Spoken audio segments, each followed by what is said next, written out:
My name is Isla Monroe, and once upon a time I thought love was enough. We met in a rainstorm, one of those poetic cliches that people scoff at, except it happened. I was standing under a broken awning with soaked shoes and a flash drive full of prototypes, wondering if I should just give up and go home. That's when he showed up. Adrian King, Italian shoes, umbrella tilted just right, that kind of laugh that makes you want to lean in even when you shouldn't. He offered to walk me to the cafe across the street. I said yes. He ordered me the exact coffee I didn't know I needed. I said yes again and kept saying yes until yes became vows. In front of a glass altar with champagne flutes and a prenup, I didn't read closely enough. Adrian was the golden boy of tech startups, handsome, driven, ruthless in meetings, but charming at every fundraiser.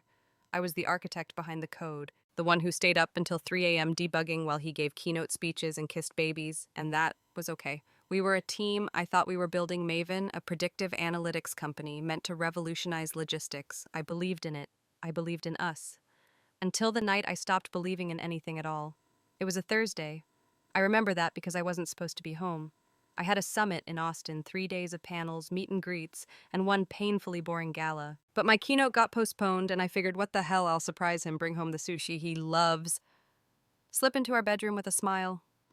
I still remember the warmth of the paper bag in my hand. I remember the sound of my heels on our hardwood floors. I even remember humming to myself some stupid pop song stuck in my head. What I don't remember is how long I stood in the hallway frozen, how long I listened.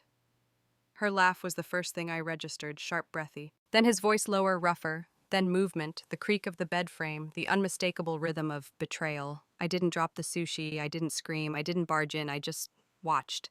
From the narrow crack between door and frame, I saw her, Nina Carlisle, my co-founder, my friend, my maid of honor, her bra hanging from the lamp like a drunken trophy. I watched Adrian lean in and say something against her skin. She laughed again. That same laugh she used at board meetings when she wanted to charm investors. I felt like vomiting, not because they were naked, but because I knew that laugh, and now I'd never hear it the same way again. I backed out slowly, closed the front door without a sound. I sat in my car in the driveway with the engine off, hands gripping the wheel. And in that silence, something inside me shattered, not like glass, but like ice. Quiet, precise, irreversible. That was the moment I stopped being the wife and started becoming the weapon. The next morning, I made him breakfast. He kissed my forehead like nothing happened. He smelled like lavender, shampoo that wasn't mine. I didn't confront him. I didn't cry. Instead, I smiled. I poured him coffee. I watched him read headlines about our rising stock valuation and praise my algorithms. I even said, I'm proud of you, because that's what they expect from women, right? Soft smiles, silent suffering. They never expect calculation. But that's exactly what I did. I calculated how much of the company was under my name, what clauses were buried in the founder's agreement, how many internal systems could I access without triggering suspicion. I spent the next few weeks learning listening building, and all the while, Adrian and Nina kept slipping lunch meetings that ran late, conference rooms that locked from the inside. Coded messages sent through Slack and deleted like I didn't have admin rights. They thought they were clever. They thought I was still the woman who brought sushi and wore soft sweaters, but I had changed. I was becoming quiet thunder, and they had no idea the storm was coming. One night, Adrian told me he was worried about me. You've been so distant, he said. Are you okay? I looked up from my laptop, eyes deadpan. Just tired. He reached out to touch my hand. You know you can talk to me, right? The irony almost made me laugh. Almost. Of course, I said, and kissed him on the cheek, because here's the thing about betrayal. It doesn't kill you right away. It bleeds you slowly, one glance at a time. But if you're smart, you don't waste your blood crying. You turn it into ink and sign the end of their story. I went to bed that night beside a man I no longer recognized. And I dreamed of firewalls and leverage and ownership clauses. I dreamed of revenge. Not the messy kind, not screaming matches or dramatic exits. I wanted the kind of revenge that came wearing heels and signing papers, the kind that made headlines. And I knew exactly where I would start. They thought I'd fall apart, that I'd curl up with wine and mascara-stained pillows like some stock photo of heartbreak. But grief doesn't always look like ruin. Sometimes it looks like a woman in silk pajamas staring at a spreadsheet at 3 a.m. That was me, Isla Monroe, wife, on paper, co-founder by blood, and now quietly, methodically, an architect of their downfall.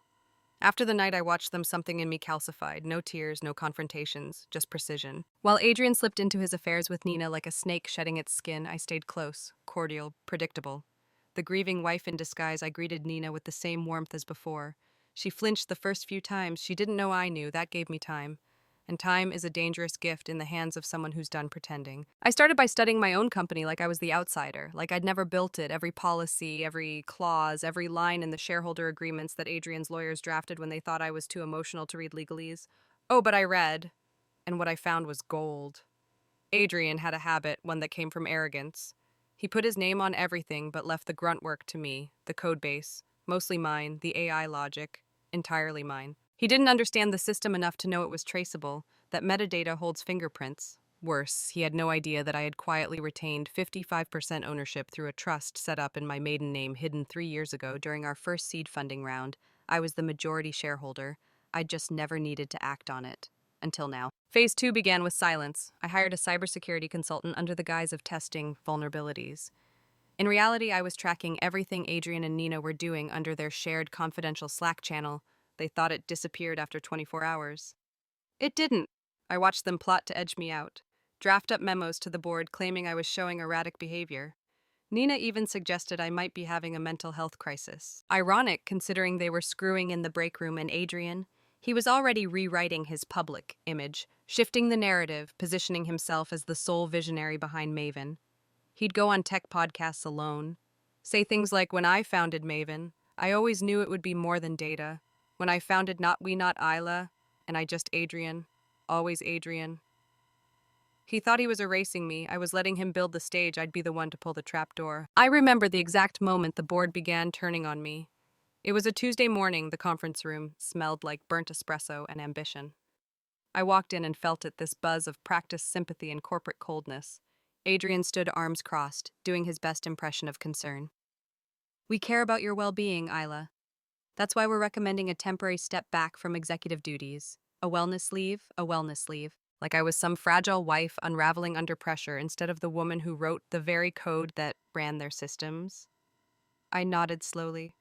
"You've already made the decision, haven't you?" He smiled. "This is what's best for you, for the company." Nina looked down at her notes, couldn't meet my eyes. I signed the papers with a Mont Blanc pen he'd gifted me on our anniversary. The ink flowed smooth, almost poetic. They thought they'd won. They had no idea I'd baited them into this. Because once I was officially off duty, no one would suspect what I was doing behind closed doors. They'd think I was grieving, they'd think I was resting, but I was watching and recording and preparing to pull their empire out from under them. I needed one more piece of the puzzle, a legal exit route that made their destruction public and permanent. I called an old friend, Mara Quinn, a mergers and acquisitions attorney who owed me one hell of a favor. She picked up after the second ring. "Tell me who to destroy." I sent her everything. The financial irregularities, the misuse of company funds, Adrian's suspicious wire transfers to Nina's shell company, which I discovered via a fake invoice trail. "You realize what you're sitting on, right?" she said after an hour. "You don't just have scandal, you have felony-grade ammo." I leaned back in my chair, smiled faintly. "Good, then let's load it quietly." We drafted a reclamation plan. If I exercised my 55% authority, I could vote Adrian out, but that would be loud and premature. Instead, I wanted them to incriminate themselves publicly, visibly, irrefutably. So I let Adrian announce Maven's expansion strategy. Let Nina sign off on acquisitions I'd planted as financial landmines. Let them walk into the boardroom, smiling while I built the fuse beneath their feet. One night, Adrian came home late. He smelled like hotel soap and someone else's perfume. He leaned over to kiss me. "Working late," he said. I stared at him for a long moment. "I believe you, and I did because I was counting on it." That night I printed something. A copy of our founders' agreement. There, buried in the fine print, was Clause 14B, a behavioral ethics clause neither of them had ever read. It stated, if any founding member engages in conduct deemed to materially compromise the integrity or image of the company, particularly via romantic or financial misconduct with another officer, the board reserves the right to initiate immediate removal. Adrian wrote that clause. He had no idea it would be the rope I'd use. The last step was simple. I invited Nina to dinner, just her and me, no cameras, no confrontation, just red, wine, and velvet lies. She wore a silk blouse like the boardroom was still hers. I wore a smile. "I forgive you," I said, reaching for her hand. "Let's move forward as women."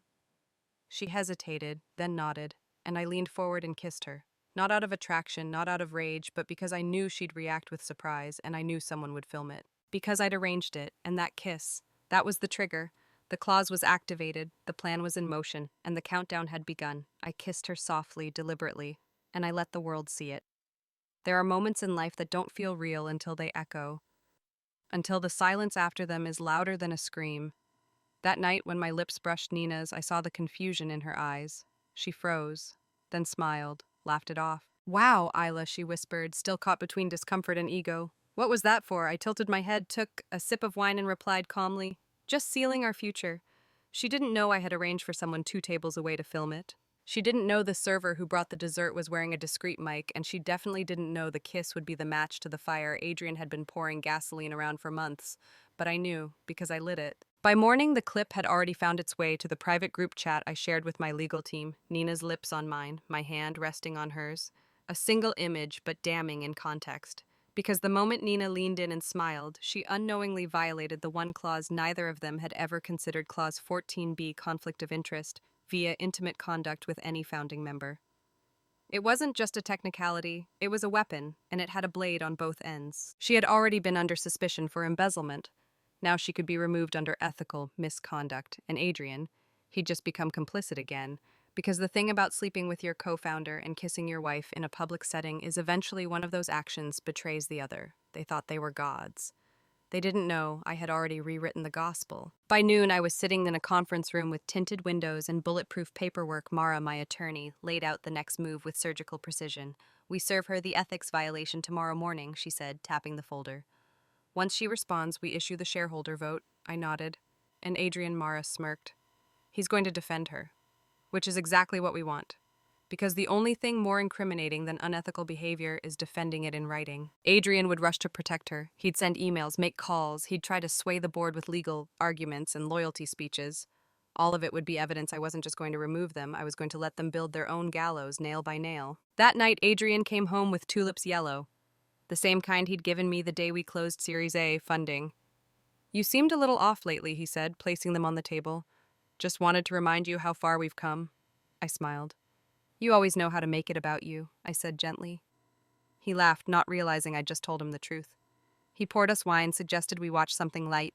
We sat on the couch like a married couple on a Tuesday night. But I wasn't his wife anymore, I was his reckoning in a silk robe. The next morning, Nina received the notice, an internal investigation triggered by public romantic entanglement with a founding member.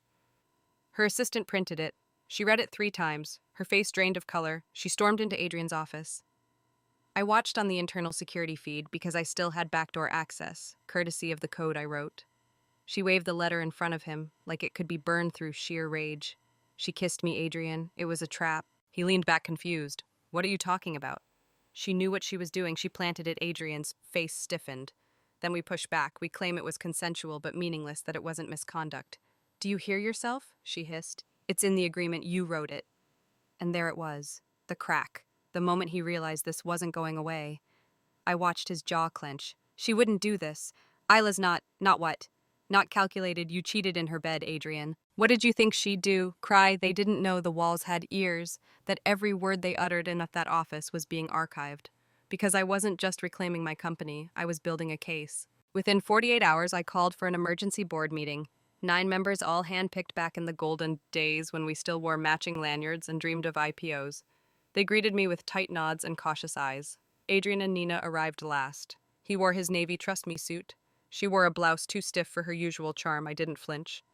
Thank you all for coming, I said, standing at the head of the table. I'll be brief. I slid a folder to each of them. Inside, screenshots of Slack messages, audio recordings of Nina approving ghost invoices, the restaurant photo, the founder agreement, clause 14b highlighted in bold, and at the end of the packet a formal motion to remove Nina from executive duty under grounds of ethical violation and financial misconduct. Silence followed. Not from confusion, but respect. I had done my homework, and they knew it. I vote yes, said board member 1. Seconded, said another. Adrian stood up, desperate. This is absurd. We're talking about a kiss, in a personal context, not a business infraction. I met his eyes. For the first time in weeks, I truly looked at him. No, Adrian. We're talking about betrayal, repeated, documented, and detrimental to the integrity of everything we built. He glared. You planned this. I tilted my head, smiling faintly, and you planned to replace me, so I suppose we both like surprises. By the time the vote ended, Nina was out. Officially, permanently, Adrian looked gutted. Not because he lost her, but because he finally realized he was never playing chess. He was the piece being moved. The board looked to me. What about Adrian? Someone asked. I paused. Let's give him time, I said. I believe he'll make the right decision, and by that I meant resign. Or I'll release everything.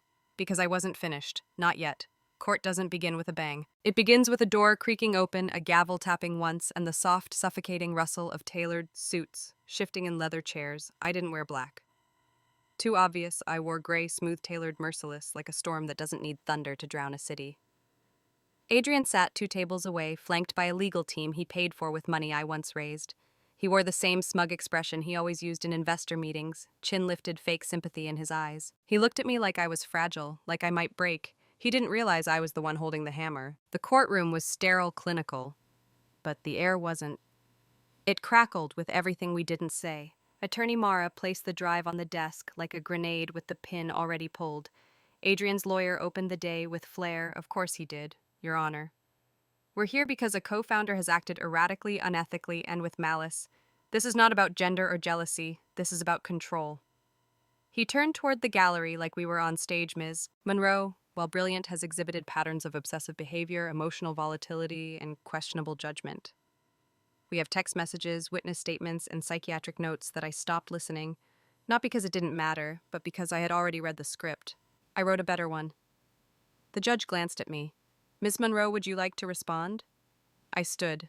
No dramatics, no shaking hands, only this. Yes, Your Honor. I'd like to submit a flash drive containing full documentation of internal communications wire transfers, metadata trails, and recordings that will outline a pattern of deceit, financial misconduct, and violation of Clause 14B from both Mr. King and Ms. Carlyle. Then I sat down, and silence followed, thick electric silence, because truth doesn't need a microphone, it needs receipts. The judge raised an eyebrow. Is the evidence time-stamped and verified? Mara nodded. Every file, digital trail chain of custody. We've submitted a full index to opposing counsel and the court. Adrian leaned in confused. He whispered something to his lawyer, who paled mid-sentence. Nina wasn't present, smart girl. She was already negotiating a deal to avoid criminal charges. Adrian didn't know that, not yet.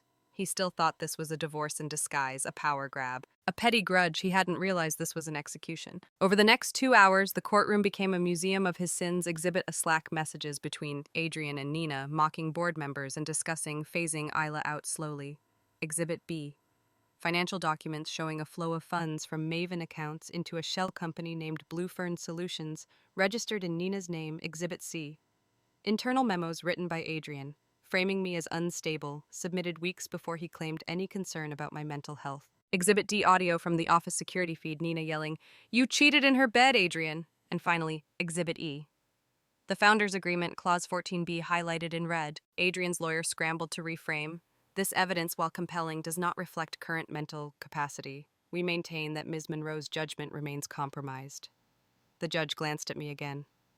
Ms. Monroe, have you undergone a psychological evaluation? I opened my folder and handed him a sealed document, completed 2 weeks ago by a state-certified forensic psychiatrist, full clearance, emotional stability, cognitive integrity. He read it, nodded. Adrian looked like he'd swallowed glass. He whispered again to his attorney, this time louder. You said she had nothing. I didn't smile. Smiling was for after. This wasn't over, not yet. I requested to speak once more. The judge allowed it. I rose to my feet and faced the room, not just the court, but him. I didn't come here to beg. I didn't come here to play the scorned woman. I came here because this company, my company, was built from the hours I bled into a keyboard, the nights I gave up sleep for code, and the years I let you take credit because I thought love was enough. You slept with my co-founder, you plotted my removal. And when that wasn't enough, you tried to rewrite history to make me small, unstable, erased. So no, I won't scream, I won't throw things, I'll just take back everything you tried to steal quietly. Because if you think betrayal is power, you've never met a woman who planned in silence. I sat down, and for a moment, not even the judge moved. Just the sound of paper shifting. And Adrian, finally blinking like a man who'd realized he was already underwater. By end of day, the ruling was unanimous. I retained majority control of Maven. Adrian was removed as CEO and barred from future participation in company decisions, pending civil fraud investigation. All of this made public by choice, because I didn't want whispers, I wanted headlines. Founder stripped after internal coup exposes financial scandal. Tech CEO ousted following ethics clause violation. Adrian tried to speak as the courtroom emptied. Isla, wait. Can we talk? I paused at the door. You had every chance to talk when I brought you coffee, and you reeked of her. He looked like a man trying to reverse time. You were everything to me. No, I cut him off. I was your cover story, your PR shield. Now I'm your press release and your reckoning. I walked out, not triumphant, not angry, just done. And in that kind of ending, there's no applause, only the echo of everything they thought I wouldn't survive. It's funny what silence sounds like when you've earned it. Not the suffocating kind I used to sit in while Adrian was working late. Not the echo that followed Nina's laugh through the walls of our home. Not even the sterile hush of a courtroom hanging on your every word. No, this was different. This was the sound of control. 3 weeks after the hearing, Maven's office smelled different. Not of fear or desperation, but of order. It smelled like fresh paint, new leather, and the absence of rot. Adrian's nameplate was gone from the executive hallway, so was Nina's. In their place, nothing. Not because I wanted to erase them, but because I wanted the space to breathe without shadows. The board had offered me the title of CEO again. I declined. I didn't need the optics. I didn't crave the spotlight. I wasn't looking to win. I already had. Instead, I elevated Carla Ruiz, my longest-serving engineer, a woman who rebuilt our servers during the 2022 breach while Adrian played golf. She cried when I handed her the keycard. But I'm the architect, I said quietly. Now it's time for someone else to run the house. Power isn't always about possession. Sometimes the strongest move you can make is delegation. Let them wonder why you're smiling while walking away with the blueprint and the land rights. The press asked for interviews. Every major outlet. Headlines like Monroe's quiet coup, the woman who took back her company, the kiss that killed a king. How Isla Monroe rewrote the tech story. I declined them all because this wasn't about becoming a symbol. This was about ending a war. But there was one interview I agreed to, off record. No cameras, just a journalist I trusted. She asked the only question that mattered. Was it revenge? I looked at her for a long time. It was reclamation, I answered. He used my work, my loyalty, and my silence. I took those back. She nodded. She understood. Then she asked a follow-up. Do you still love him? I almost laughed. Not because it was absurd, but because it wasn't. I did love Adrian once madly fully. In the way you love someone when you still think the world is soft, but he taught me otherwise. He taught me that sometimes love is the first lie. 2 months after the trial, I received an email, subject line foreclosure from Nina Carlisle at gmail.com. I stared at it for a long time before clicking. I'm not asking for forgiveness. Just context. I didn't set out to ruin anything. I fell. And when I realized I was falling into something wrong, I was too deep to climb out. You didn't deserve it. You didn't deserve any of it. It ended with a sentence I didn't expect. You weren't just the better founder. You were the better woman. I'm sorry I learned that too late. I didn't reply. Not because I didn't forgive her, but because forgiveness doesn't always need a return address. Some wounds you let scar without reopening. Adrian, on the other hand, wasn't done trying. A bouquet arrived at my new apartment, white orchids, his favorite apology flower, no note. 3 days later, a letter came, handwritten sloppy in places. The kind of writing people do when they've lost everything but think words still have power. I miss you. I miss us. I miss what we built. You were always the brilliant one. I just got too comfortable in your shadow. I don't know how to be without you. That was the part that finally made me sigh. He still didn't get it. It was never about being with or without me. It was about respecting the part of me he thought he could erase. I folded the letter once, burned it on my balcony. Sometimes justice doesn't end in a courtroom. Sometimes it ends in a quiet flame under a night sky, no longer haunted by his voice. I didn't build another company. Not yet. What I built instead was something harder. Peace. I traveled, took long walks in cities where no one knew my name, ate alone, read in parks, relearned the rhythm of days without back-to-back meetings or boardroom betrayals. I started consulting only for women whose partners told them they were too emotional for leadership, women who whispered he took credit like it was their fault. I taught them how to track equity, how to write a clause that can't be loopholed, how to sign with a pen that knows its own worth. And when they asked why I cared so much, I just said, because someone once told me I was the weak link. Now I teach others how to snap chains. People assume revenge looks like fire. Mine looked like silence, a contract, a courtroom, and a woman who never raised her voice but raised hell. And in the end, I didn't just take the company. I didn't just take back my name. I took the story. The one he tried to rewrite, the one they thought they could narrate without me, the one where I was supposed to break quietly. Instead, I rewrote the ending with steady hands and ink that wouldn't smudge. And in my version, he loses everything. She disappears into obscurity, and I become the woman they never saw coming.